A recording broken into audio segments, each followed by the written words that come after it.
साय नमः।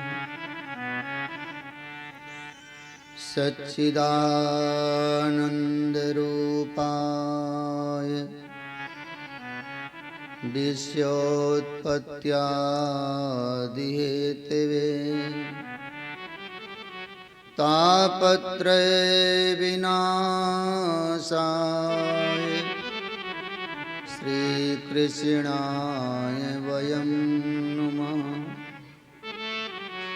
वंशी विभूषितकरान्नवनीरिदाभात् पीताम्बरादरुणबिम्बफलाधरोष्ठात् पूर्णेन्दुसुन्दरमुखादरविन्दनेत्रात् कृष्णात् परं किमपि तत्त्वमहं न जाने। कृष्णाय वासुदेवाय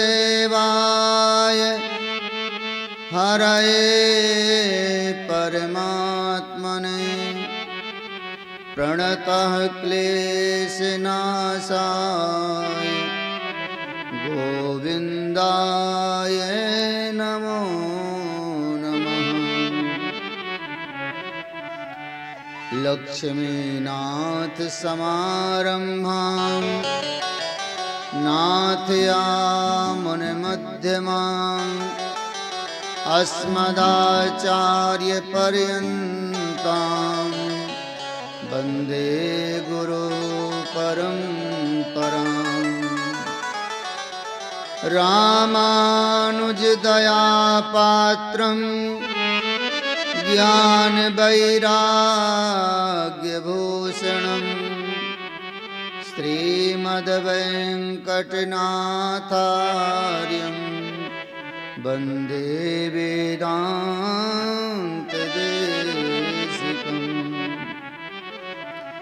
अखण्डमण्डलाकारं व्याप्तमयेन चराचरं तत्पदं दर्शितं येन तस्मै श्रीगुरुवे नमः।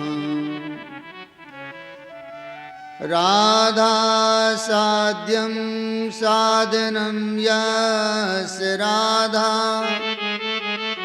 मन्त्रो राधा मन्त्रदात्री च राधा सर्वं राधा जीवनं यस्य राधा राधा राधा वाचिकीं तस्य शेषम्। गौराङ्गे मृदिमास्मते मधुरिमा नेत्राञ्चले द्राधिमा वक्षोजे गरिमा तथैव तनिमा मध्ये गतौ मन्दिमा। श्रोण्यां च प्रतिमा भ्रुवो कुटिलिमा बिम्बाधरे सोडिमा। श्रीराधे हृदिते रसेन जडिमा ध्यानेस्तु मे गोचरः ध्यानेस्तु मे गोचरः। बन्दो द्वारिकेश द्विबेर तीन तापहारे तीन बार चार बार चक्र के धरैया को पांडव सखा को पांच बेर कटवेर श्याम सात बेर बंदो सात बैल के नतैया को। आठ पट रानी पति आठ बार बार बंदो नौ बार बंदो नवनीत के खवैया को। नंदन करत दस बेर दस रूप धारे बार बार बंदो बाबा नंद के कन्हैया को, बार बार बंदो बाबा नंद के कन्हैया को। श्री भक्त वत्सल भगवान की जय, श्री वृंदावन बिहारी लाल की जय, श्री सुखदेव जी महाराज के जय, श्री वेद व्यासी महाराज के जय। श्रुत कमला कुच मंडिला धृत कुंडल धृत कुंडल कलित ललित वनमाल, कलित ललित वनमाल। जय जय देव हरे, जय जय देव हरे। श्वेत कमला कुच मंडला धृत कुंडल धृत कुंडल ललित कलित ललित बनमाल, कलित ललित बनमाल। जय जय देव हरे, जय जय देव हरे। जिन मणिमंडल मंडिला भवखंडनाय भवखंडनाय मुनिजन मानस हंस, मुनिजन मानस हंस। जय जय देव हरे, जय जय देव हरे। दीन मणि मंडल मंडना भवखंडन भवखंडन मुनिजन मानस हंस, मुनिजन मानस हंस। जय जय देव हरे, जय जय देव हरे। कालिय विषधर गंजना जनरंजनाय जनरंजनाय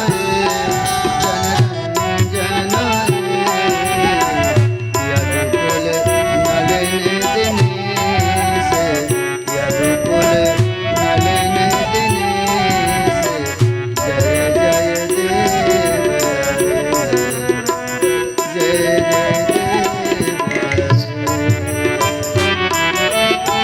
काली विषधर रंजना जनरंजन जनरंजन यदुकुल नलिन दिनेश, यदुकुल नलिन दिनेश। जय जय देव हरे, जय जय देव हरे। मधुमुर नरक विनाशना करुणासनाय करुणासनाय सुरकुल केलि निदान, सुरकुल केलि निदान। जय जय देव हरे, जय जय देव हरे। मधुमुर नरक विनाशन गरुड़ासन गरुड़ासन सुरकुल के निदान, सुरकुल के निदान। जय जय देव हरे, जय जय देव हरे। अमल कमल दल लोचना भवमोचन भवमोचन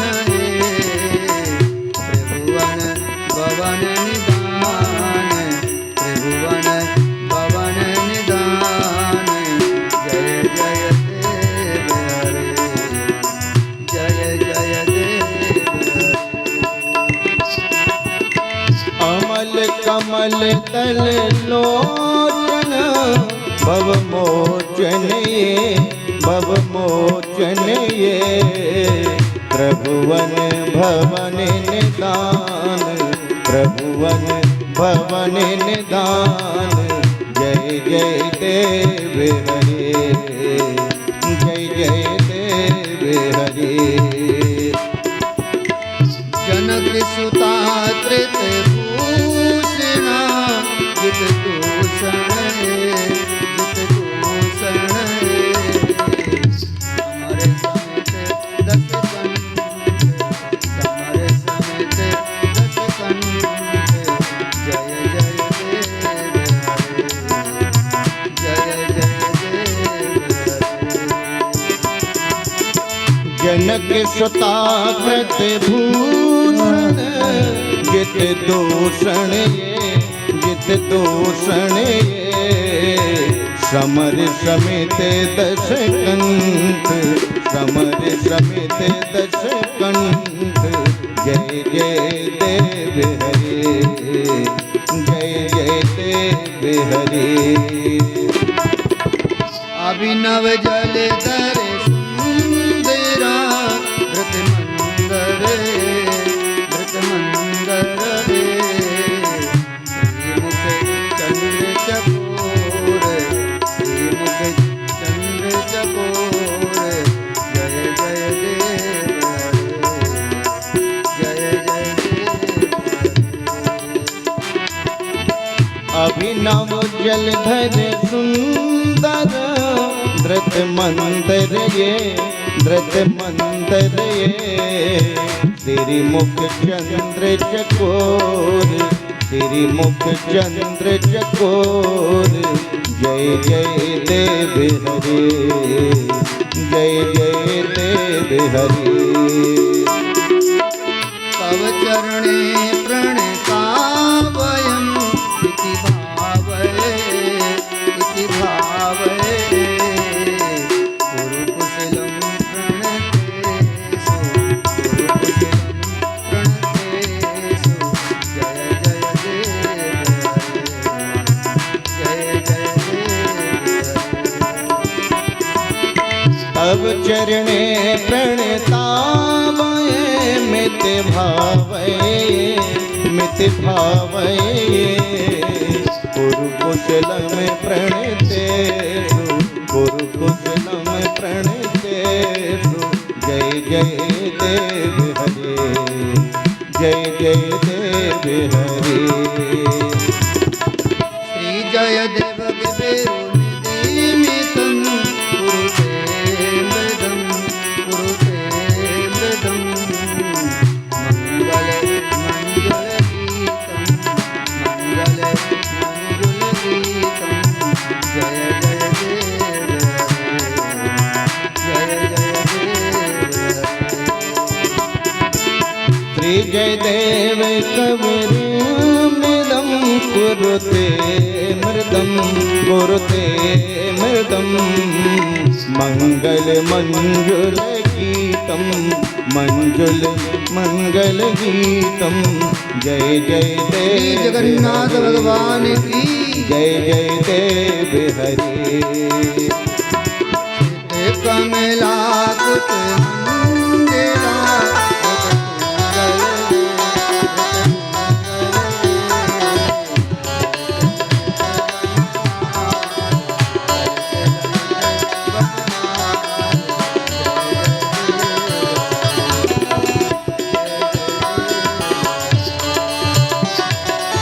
धृत कमला कुच मंडला, धृत कुंडल ये, धृत कुंडल ये।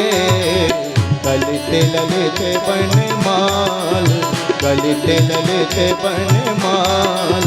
जय जय देव हरे, जय जय देव हरे, जय जय।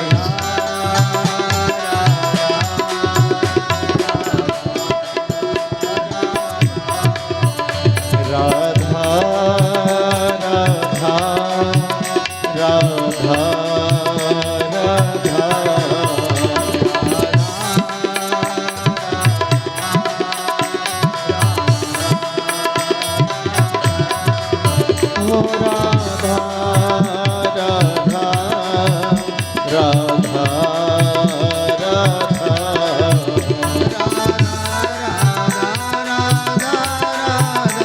राधा राधा राधा राधा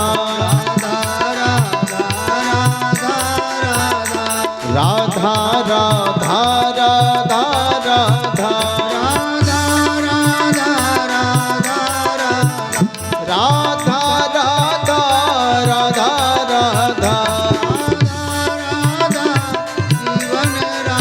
राधा राधा जीवन राधा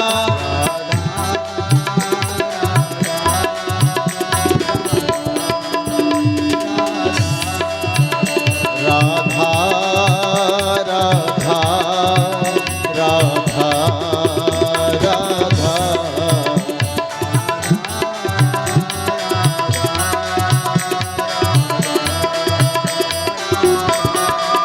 ओ राधा राधा राधा राधा राधा राधा राधा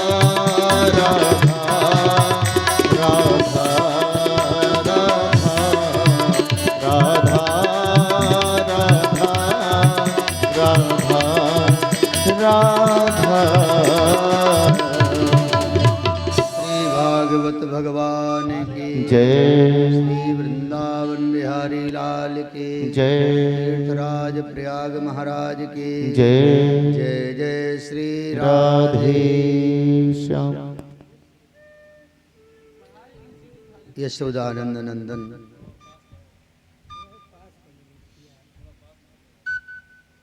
गोपीजन प्राण वल्लभ भक्त कोटि देवताओं के पावन चरणों में कोटि कोटि बार नमन है।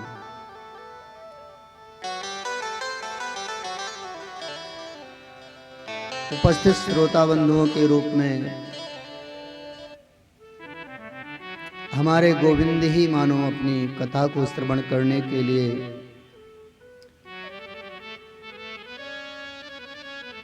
आप सभी के स्वरूप में यहाँ उपस्थित हुए हैं। आप सभी के हृदयस्थ अपने गोविंद को भी प्रणाम करते हैं। इस पवित्र प्रांगण के चतुर्दिक विद्यमान दिव्यात्माएं, अमलात्माएं, पुण्यात्माएं, विमलात्माएं, भूतात्माएं, प्रेतात्माएं, सभी आत्माओं को हृदय से नमन है। परमात्मा की कथा के श्रवण में सभी का सहयोग आवश्यक है, कारण कि विपरीत परिस्थिति आने पर मन की एकाग्रता भंग हो जाती है।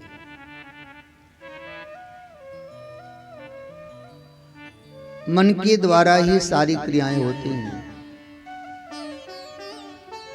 संसार में जो भी कार्य है सब मन के द्वारा, जो भी हम विचार करते हैं, चिंतन करते हैं, उसको क्रिया रूप में लेते हैं। अच्छे बुरे कर्म जो भी किए जाते हैं सब मन के द्वारा ही होते हैं। प्रभु से ये निरंतर प्रार्थना करें, हे प्रभु, अनंत जन्मों का ये बिगड़ा हुआ विषयी मन आपके श्री चरणों में लग नहीं पा रहा है। आप कृपा करेंगे तो संभव है कि आपके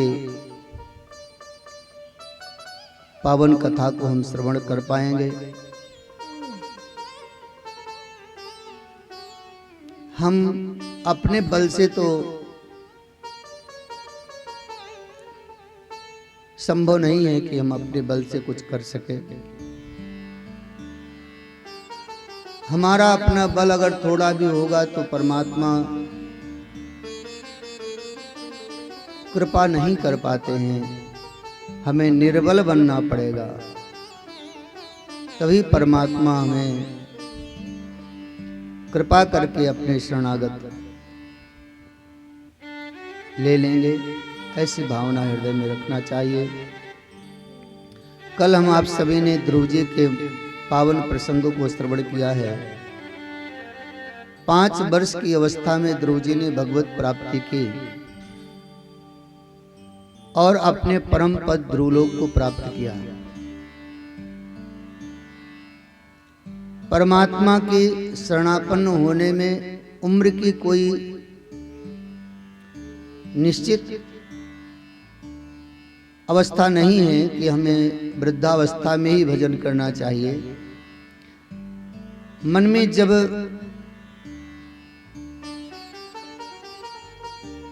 विवेक के द्वारा यह ज्ञान हो जाए तभी से परमात्मा का भजन, परमात्मा की प्राप्ति का साधन करना प्रारंभ कर देना चाहिए। सुखदेव जी महाराज जी के पास परीक्षित जी बैठकर निवेदन यही कर रहे हैं।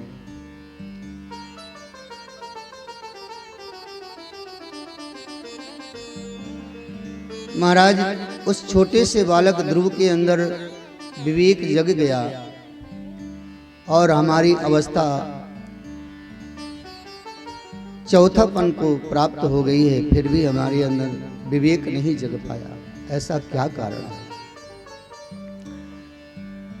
श्री सुखदेव जी महाराज जी कहते हैं, परीक्षित,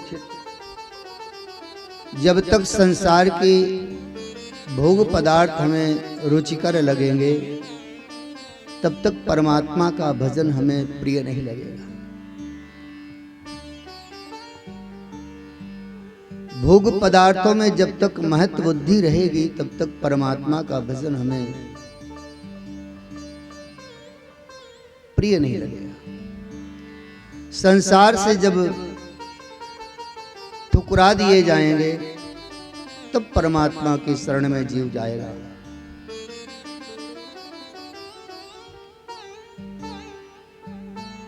ध्रुव जी महाराज जी को सौतेली मां ने अपमानित किया और मां का ज्ञान प्राप्त हुआ। ध्रुव जी को संस्कार उत्तम होने चाहिए।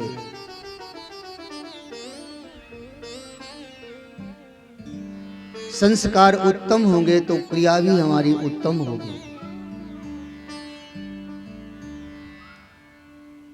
हमारा चिंतन उत्तम होगा।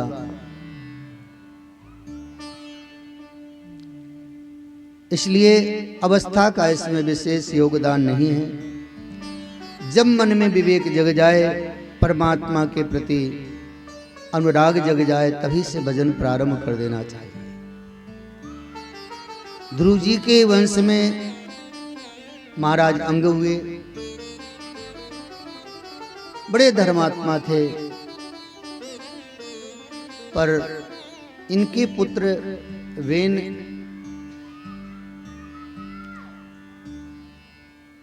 जो अत्यंत क्रूर हृदय, निर्दयी, दुष्प्रवृत्ति में रत रहने वाले महाराज अंग बहुत दुखी हो गए। विचार किया कि ऐसे पुत्र के प्राप्ति के बाद हमारे जीवन में सुख नहीं आएगा, तो महाराज अंग ने अपने घर का त्याग कर दिया, वन चले गए। वेन को राजा बनाया गया। वेन के अत्याचार से पृथ्वी अत्यंत दुखित हो गई, और पृथ्वी में जब अधिक अत्याचार होता है, अधर्म की वृद्धि हो जाती है, तो पृथ्वी भी अपने जो गुण हैं उन गुणों को छुपा लेती है। जैसे हम आप सभी अभी देख रहे हैं, अनेक प्रकार से धान्य बोने के बाद भी हमारी उपज उतनी नहीं हो पाती। उसका कारण यही है कि प्रकृति के साथ हमने अत्याचार किया है, प्रकृति का सम्मान नहीं किया, तो प्रकृति भी हमारा सम्मान नहीं कर रही है। अभी तो आगे भविष्य में बताते हैं कि मेघ बरसिए ओस संबय न जमिए धान, वो स्थिति आएगी। ऐसे ही वेन के राज्य में हुआ। ब्राह्मण यज्ञ कर रहे थे, वेन ने उस यज्ञ को विध्वंस किया। ब्राह्मणों के हृदय से दुख की आह निकली और उस आह से उस बेन की मृत्यु हो गई। फिर ब्राह्मणों ने विचार किया कि बिना राजा के राज्य असंतुलित हो जाता है, प्रजा अराजकता को प्राप्त हो जाती है। इसलिए प्रजा को अनुशासित करने के लिए राजा की आवश्यकता होती है। ब्राह्मण राजा बन नहीं सकते, तो राजा बेन के शरीर का मंथन किया, जंघे का मंथन किया तो एक काला कलौटा बौने कद का एक पुरुष निकला, लेकिन उसको निषिद्ध त्याग दिया। भुजाओं का मंथन किया, भगवान पृथु के रूप में अवतरित।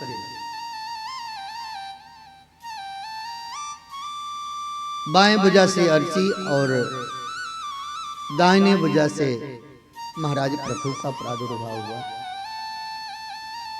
भगवान पृथु का समस्त देवताओं ने पूजन किया, अभिवादन किया, स्तुति करी और राज सिंहासन पर उन्हें विराजमान किया।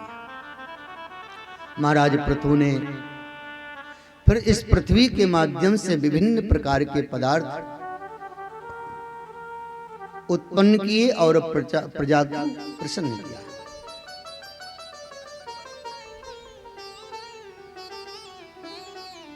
पंचम स्कंद में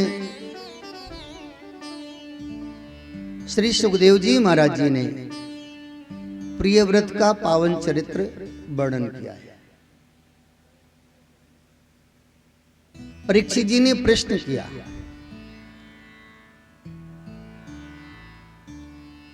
प्रियव्रतो भागवता आत्मा रामा कथम मुने गृहे रमत यन्मूलः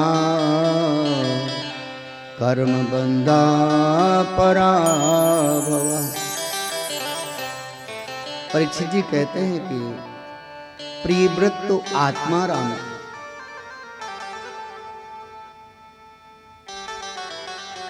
परम भागवत थे, और फिर ऐसे आत्मा राम प्रियव्रत ने कर्म बंधन स्वीकार कैसे कर लिया, गृहस्थ जीवन में प्रवेश कैसे किया। इन्हें तो ब्रह्म बोध था।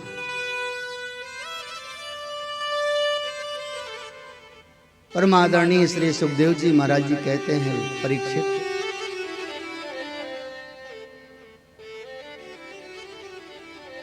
प्रियव्रत विवाह करना नहीं चाहते थे, लेकिन महाराज मनु के विशेष आग्रह करने पर प्रियव्रत ने विवाह करने का निश्चय किया। बड़े तपस्वी थे,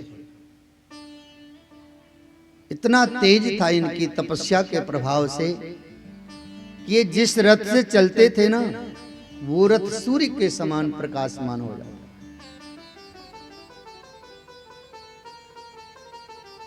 इनके रथ के चलने से पृथ्वी के 9 खंड हो गए।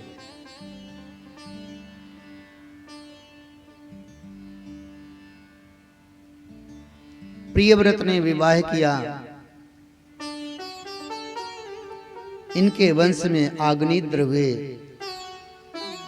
और आग्नेयद्र के पुत्र के रूप में भगवान ऋषभ देव का प्रादुर्भाव हुआ। श्री ऋषभ देव भगवान की जय हो। ऋषभ देव भगवान का विवाह इंद्र की पुत्री जयंती के साथ हुआ।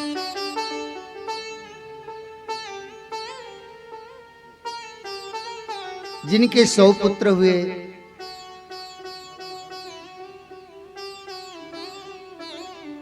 अस्सी पुत्र कर्मकांड के प्रवर्तक हुए, 81 पुत्र। 9 पुत्र सिद्धेश्वर हुए और ऋषभ देव भगवान ने 9 पुत्रों को ये जो पृथ्वी के 9 खंड हुए थे, एक एक द्वीप का उन्हें राजा बना दिया। जो ज्येष्ठ पुत्र थे, ऋषभदेव भगवान के नाम था भरत, उन्हें इस भारत देश का राजा बनाया गया, इसलिए इसका नाम भारत हो गया। ऋषभदेव भगवान ने अपने पुत्रों को बैठा करके ज्ञान का उपदेश दिया।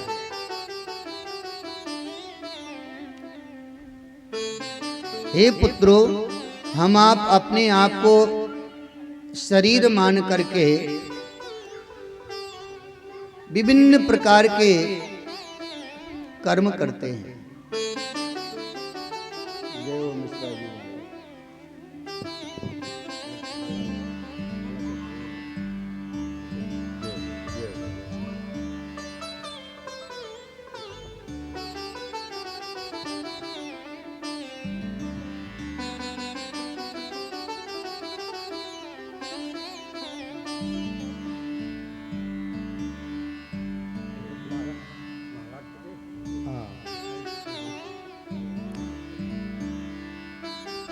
श्री भागवत भगवान की जय। नायं देहो देभाजान लोके कष्टान कामान अर्हते विंदुजाय तपो दिव्यं पुत्र का एन सत्वम शुद्धेद अस्मात् ब्रह्म सौख्यम त्वनन्तम।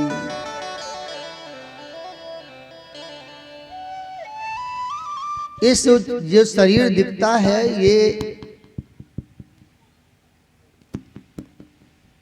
इसको हम मैं मान बैठे, ये मैं नहीं हूं। इस है और हूं ने ही हमें आपको परेशान कर दिया है। ये मेरा है और ये मैं हूं। ना ये मेरा है और ना ये मैं हूं। ये जो कहने वाला है, ये आत्मा, ये परमात्मा का अंश है, जिसका ना क्षय होता है, ना नाश होता है, न मरता है न मारता है, जिसे कोई नष्ट नहीं कर सकता। जैसे परमात्मा अविनाशी है, वैसे ही जीवात्मा भी अविनाशी है।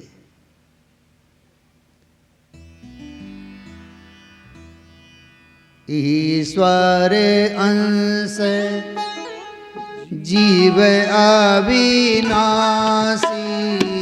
ईश्वर अंश जीव अविनाशी, ईश्वर अंश जीव अविनाशी,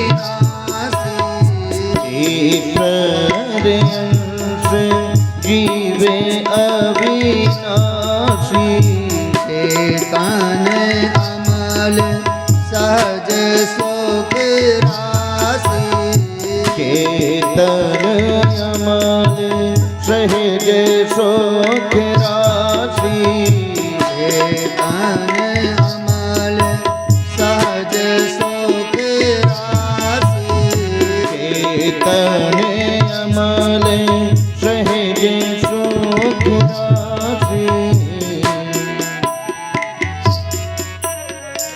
ये जीव ईश्वर का अंश है।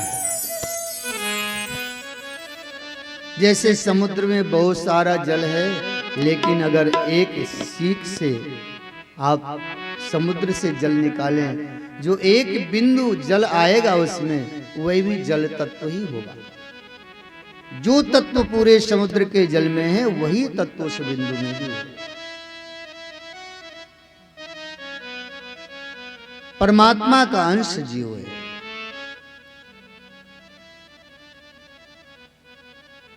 जीव को कष्ट तभी होता है जब ये मन बुद्धि चित्त, ये जो अष्टधा प्रकृति है, इसके माध्यम से संसार में प्रीति कर लेता है, आसक्त हो जाता है। उसमें भी जीव को कष्ट नहीं होता है, लेकिन इसके अष्टदा प्रकृति के द्वारा जहां पर जिस योनि में जाता है वहां उसको दुख सुख भोगना पड़ता है। ज्ञान दिया महाराज ऋषभ देव जी ने, और कहा भी गया है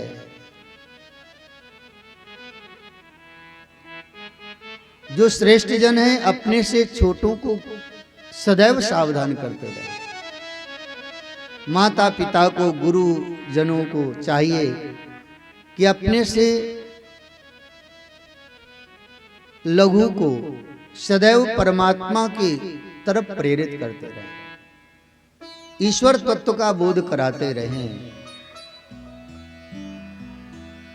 भगवान ऋषभ देव जी कहते हैं कि गुरु न सस्यात् स्वजनो न सस्यात्, पिता न सस्यात् जननी न सस्यात्, दैवं न तस्यान्न पतिश्च सस्यान्, न मोचयेद्यः समुपेत मृत्युम्। गुरु वो गुरु नहीं है जो अपने शिष्य को उपदेश करके भगवत सन्मुख न कर दे।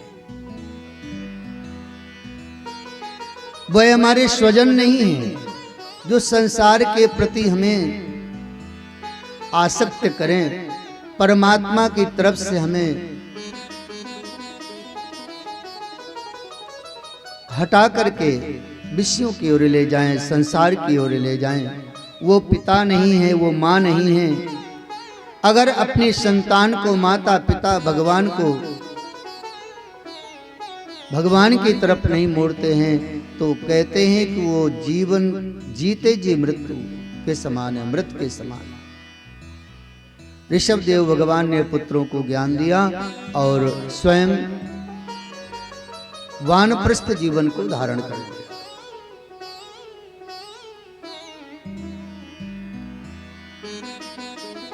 वन में जाकर के त्यागपूर्ण जीवन को धारण करके ईश्वर प्राप्ति के मार्ग पर चलने लगे और परमहंस वृत्ति को धारण कर लिया। ना किसी के दरवाजे जाते, ना कुछ मांगते, भगवत इच्छा से जो प्राप्त हो जाता उसे ग्रहण कर लेते और दिगंबर होकर के पड़े रहते। संसार के लोग अपनी कामनाओं की पूर्ति के लिए ऋषभ देव भगवान के पास जाते, उनसे पूछते। भगवान ऋषभ देव जी ने विचार किया कि ये तो हमारे भजन में बाधक है। ऋषभ देव भगवान ने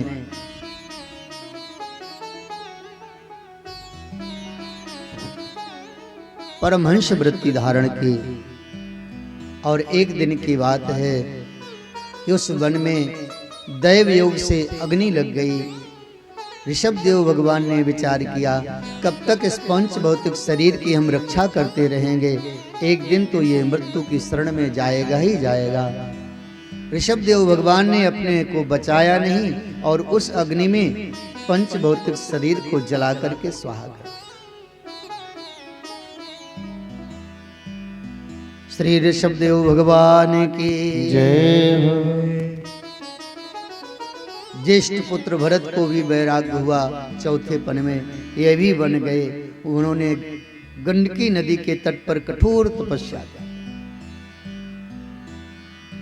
लेकिन एक हिरण के बच्चे के प्रति इनकी आसक्ति हो गई, जिसके कारण मरणोपरांत इनका जन्म हिरण की योनि में।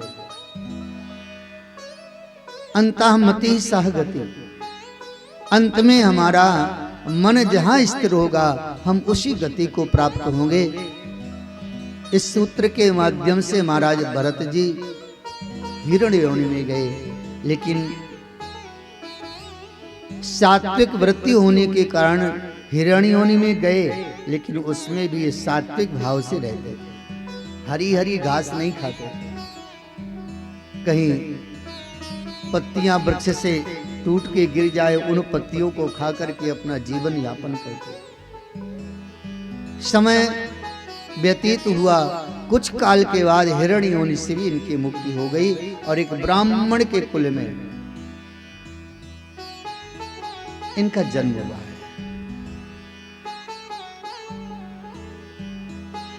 बड़े सुंदर विचार के ब्राह्मण थे, उनके यहाँ इनका जन्म हुआ और वहां भी इनका नाम भरत ही पड़ा।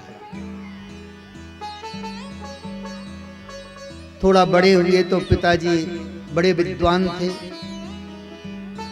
कर्मकांड को जानने वाले, वेद शास्त्रों का ज्ञान था उन्हें। विचार किया हम ब्राह्मण हैं, हमारे पुत्र को चाहिए कि कुछ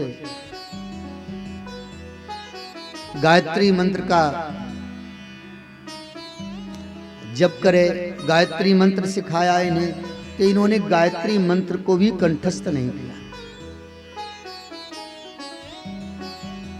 पिताजी ने बहुत प्रयास किया कि कम से कम ब्राह्मण अपने गायत्री मंत्र को तो याद कर ही ले, लेकिन इन्होंने गायत्री मंत्र भी नहीं याद। विचार करने लगे कि अगर हमने गायत्री मंत्र कंठस्थ किया तो पिताजी फिर पुरुष सूत्र स्मरण कराने लगेंगे, फिर धीरे धीरे करके वेद शास्त्रों का अध्ययन कराने लगेंगे और फिर उसी हम ज्ञान के अहंकार में पता नहीं क्या क्या फिर करने लगेंगे। इसलिए इन्होंने अंतर्मुखी होकर के केवल ब्रह्म का चिंतन किया और जब इन्होंने कोई मंत्र स्मरण नहीं किया, याद नहीं किया, तो पिताजी ने कहा ये तो मूर्ख बालक है, जड़ है। भरत जी का नाम जड़ पड़ गया। पिताजी का शरीर पूरा हुआ। भाइयों ने विचार किया कि हमारा कर्तव्य है कि भाई को, लेकिन भरत जी किसी के अनुसार नहीं चलते थे। इनके अंतःकरण में जो प्रेरणा होती थी हरि इच्छा से, बस उसी को करते थे। बहुत प्रयास किया भाइयों ने, लेकिन ना तो भरत जी ने कुछ पढ़ाई की और ना इनका विवाह हुआ। अंत में भाइयों ने कहा कि तुम निकल जाओ घर से। अकर्मण्य व्यक्ति का घर में भी कोई पालन पोषण करने वाला नहीं है। घर में भी जो कुछ करके दे उसी को मानते हैं। भरत जी ने विचार किया ये तो हमारे लिए अच्छी बात है। भरत जी घर से निकल के चले गए। जंगल में जाकर के वृक्ष के नीचे पड़े रहते, वृक्षों की पत्तियां खा लेते। कोई पथिक निकलता, अगर वो कुछ खिला देता तो खा लेते, नहीं पड़े रहते। इस प्रकार से भरत जी ने अंतर्मुखी होकर के भगवत आराधना की। परमात्मा का भजन अंदर ही अंदर होना चाहिए। एक दिन की बात है कि उस वन के मध्य में एक भील राज रहते थे और उन्होंने नरबलि का संकल्प लिया था मां काली के मंदिर में कि मेरी कोई संतान होगी तो मैं एक मनुष्य की बलि दूंगा। उसको सुंदर पुत्र की प्राप्ति हुई और उसने सिपाहियों को कहा कि जाओ, जाकर के देखो कोई पुरुष मिल जाए तो पकड़ के ले आओ। भरत जी वृक्ष के नीचे बैठे थे, सिपाही पकड़ के ले गए बलि देंगे। भरत जी को इस बात का ज्ञान है कि हमें ना कोई मार सकता है ना हम मर सकते हैं। हम ये शरीर नहीं है, शरीर तो मरेगा ही, शरीर एक दिन नष्ट होगा, लेकिन इसके अंतर में जो बैठा हुआ आत्मा है उसे कोई छू नहीं सकता है। भरत जी ने किसी भी प्रकार का विरोध नहीं किया। मंदिर में जैसे ही मारने के लिए ले गए, बलि देने के लिए, माँ काली प्रकट हो गई और भरत को हृदय से लगा लिया, उन्हें भीलों की ही बलि दे दी। माँ, मैं जगत जननी कहलाती हूँ, जगत के प्रत्येक प्राणी मेरे पुत्र हैं। ऐसी कौन सी माँ है जो अपने पुत्रों की ही बलि दे? और ऐसे भागवत जो परमात्मा के परम प्रिय हैं, जो निरंतर भगवान की आराधना में लगे रहते हैं, ऐसे मनुष्य की बलि दे रहे हो। भरत जी को हृदय से लगा करके आशीर्वाद दिया माँ ने और कहा, जाओ पुत्र, तुम्हारा कोई भी बाले बांका नहीं कर सकता। भरत जी को ना मृत्यु का भय था और मृत्यु से बच गए तो ना कोई हर्ष। भरत जी, हर्ष विषाद जहां समाप्त हो जाए वही तो योगी है। भरत जी चले गए। एक दिन की बात है, सिंध सौवीर देश के राजा रहुगण भगवान कपिल देव के पास दर्शनार्थ ज्ञानार्जन के लिए जा रहे थे। पालकी में बैठे थे, एक कहार बीमार हो गया, भरत जी को पालकी में लगा दिया गया। भरत जी संत स्वभाव के पालकी को लेके चलने लगे, लेकिन पालकी की चाल में विषमता हो गई। कहारों को भय हो गया कि ये पुरुष पालकी ठीक से नहीं चला रहा है, महाराज को कष्ट होगा। बहुत समझाया, लेकिन भरत जी अपनी चाल में कोई परिवर्तन नहीं किए। कारण कि संत भाव भरत जी का, जब एक पग आगे रखते तो देखते कहीं कोई जीव जंतु हमारे पैर के नीचे तो नहीं आ रहा है। अगर किसी प्राणी के ऊपर हमारा पैर पड़ जाएगा उसे कष्ट होगा। इसलिए भरत जी देखते कहीं चिंटी, कहीं कोई जीव जंतु सामने दिखता तो उसे बचाते, कभी कदम आगे बढ़ा देते, कभी पीछे कर देते। इससे पालकी में बड़ी विषमता होने लगी। महाराज रहुगण क्रोधित हो गए, पालकी को रोक दिया गया। राजा रहुगण पालकी से उतर पड़े और डांटने लगे। बहुत अपशब्द कहा। भरत जी मुस्कुराते रहे। ये जो कह रहे हैं ये हमारे लिए नहीं कह रहे। राजा अज्ञानी है, इसे ज्ञान नहीं है। ये अपने आप को सम्राट मान रहा है। अरे मैं पिछले एक जन्म के पहले चक्रवर्ती सम्राट था। ये तो एक छोटे से टुकड़े का सिंध सौवीर देश का राजा है, मैं तो पूरे भारत का सम्राट था।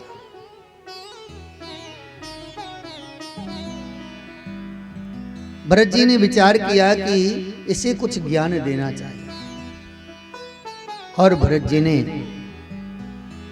राजा रहुगण को ज्ञान दिया है।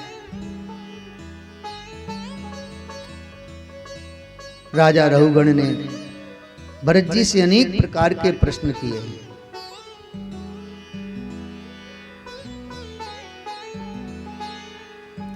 श्री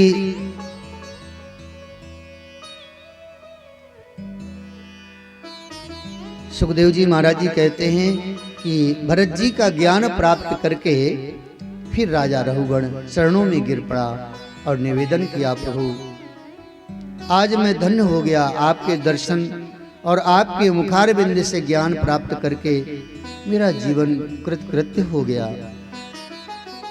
फिर राजा रहुगण पालकी में बैठ करके नहीं, नंगे पैर भगवान कपिल के दर्शन करने के लिए गए। और कुछ काल के बाद भरत जी महाराज जी का भी शरीर पूरा हो गया। श्री सुखदेव जी महाराज जी कहते हैं, पंचम स्कंद के अंत में परीक्षित भागवत जी में नरकों का वर्णन किया गया है।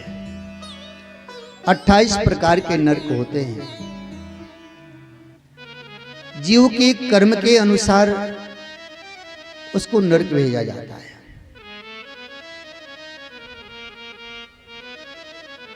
और उन नरकों में जाकर के जीव को भेज करके पवित्र किया जाता है।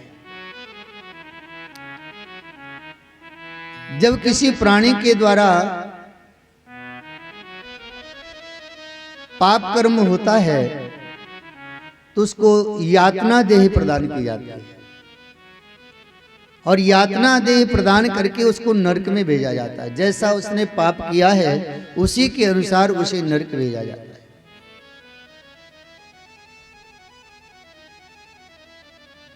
जो व्यक्ति जीव जंतुओं को मार करके हिंसा करके उनको भक्षण करते हैं ना, उनको कुंभी पाक नरक में भेजा जाता है। वहां पर विशाल लोहे की कड़ाही होती है, उसमें तेल खोल रहा है, उसी में उस प्राणी को डाल दिया जाता है। वो मरता नहीं है। ये शरीर तो मर जाएगा, लेकिन वो यातना देह जो शरीर प्राप्त है वो मरता नहीं है, कष्ट दिया जाता है उसे। अगर किसी के धन का हरण करता है